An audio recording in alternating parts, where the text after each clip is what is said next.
Então, o potencial elétrico. Então, olha só. O fato de que o rotacional do campo é zero, ele nos permite dizer que o campo elétrico pode ser descrito como sendo o gradiente de um campo escalar que eu vou chamar de V. Por quê? Porque o rotacional do gradiente é sempre zero. Você lembra desse resultado? É um exercício que a gente fez em aula, né? Porque o rotacional do gradiente de um campo escalar, isso aqui é zero sempre.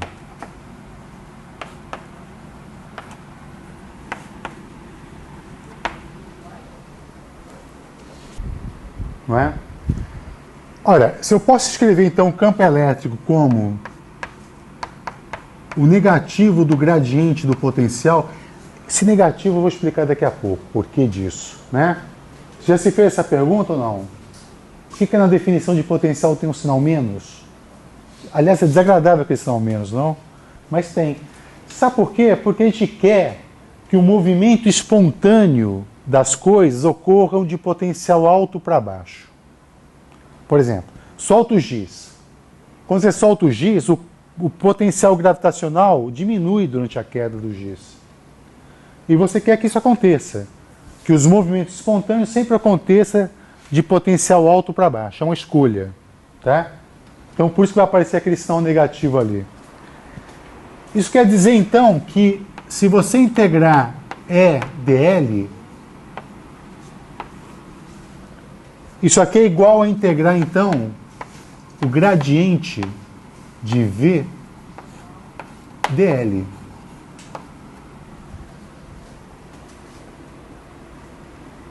Não é? Você lembra do teorema do gradiente? O que dá essa integral? Quando você integra entre dois pontos, de A até B.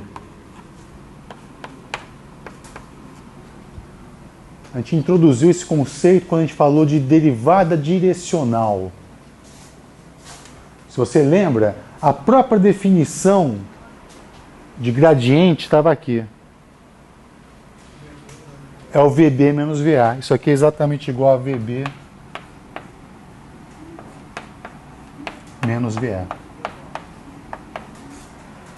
O sinal trocado. Quando você integra, faz uma integral de um campo gradiente, ele só depende do ponto de chegada e do ponto de partida. Daqui eu vou definir então o potencial V de uma carga pontual, né? Então o potencial V num dado ponto, R, como sendo a integral de E dl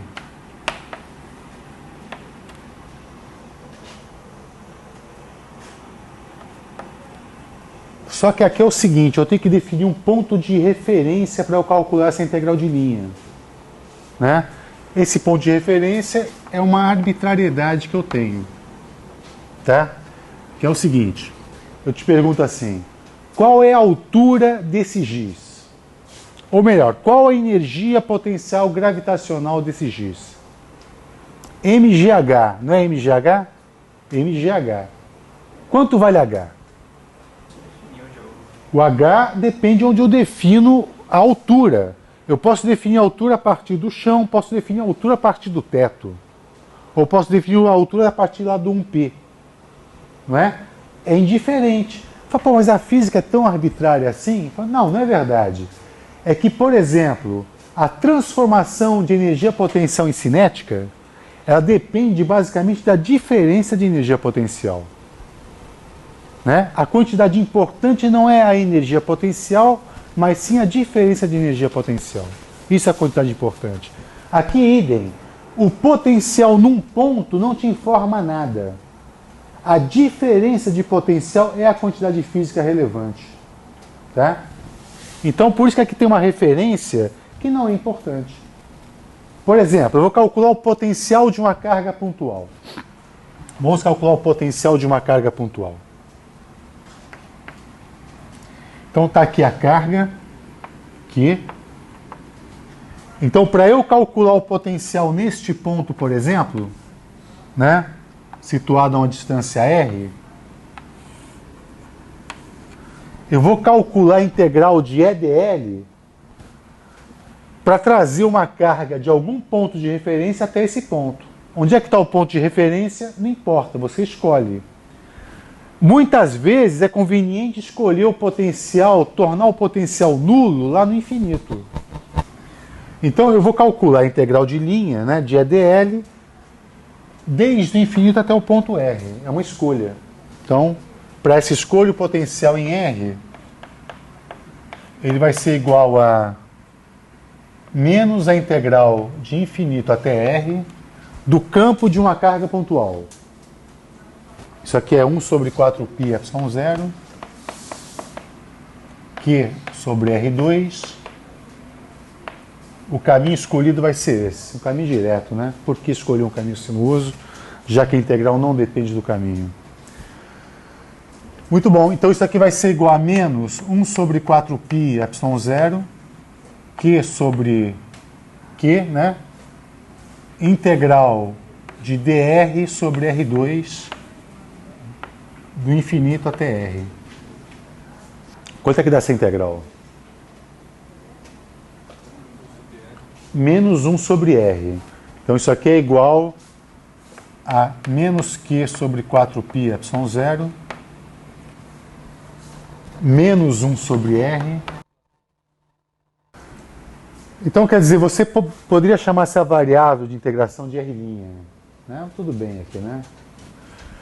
Então esse resultado vai dar Q sobre 4π ε0 que multiplica 1 sobre R menos 1 sobre infinito.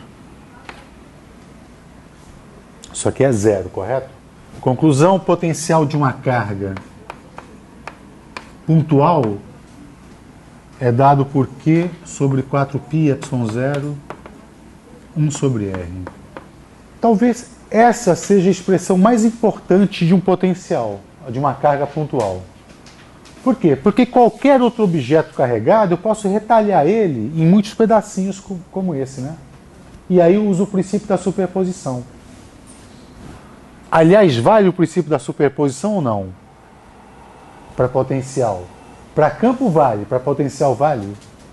Né? O campo num dado ponto é a soma das contribuições dos campos gerados pelas muitas cargas da minha distribuição. Será que para o potencial vale a mesma coisa? Como é que eu mostro isso? No fundo está ali. Porque essa integral de linha aqui não é o potencial. Isso aqui não é uma soma de potenciais? É uma soma de potenciais. Né? Eu poderia escrever a partir daqui, isso aqui, por exemplo, como sendo o potencial de uma distribuição de cargas. Se é uma distribuição de cargas, esse é uma soma de várias contribuições. E, portanto, eu tenho várias integrais. Cada integral é a contribuição de uma carga. Então, vale o princípio da superposição. Né? Então, para o potencial elétrico, também vale o princípio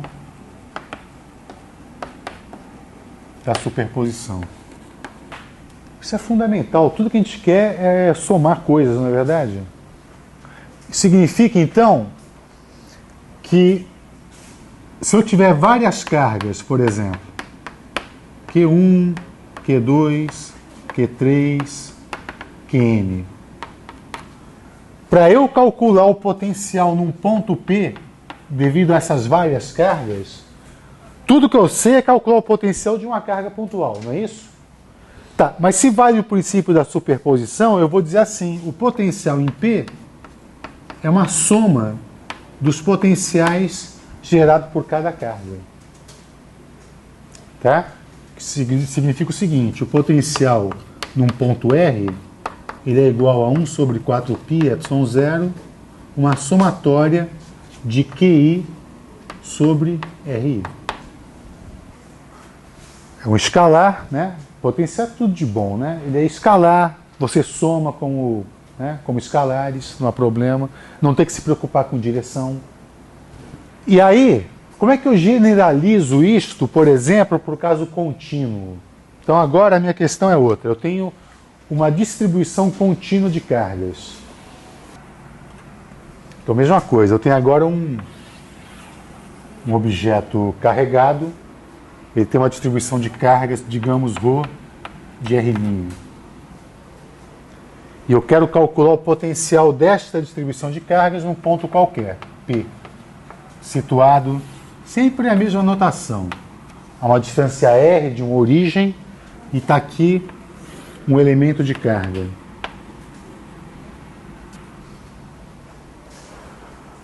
Né? Eu quero calcular então o potencial desse cara. O que a gente faz? Não é retalhar esse cara? Né?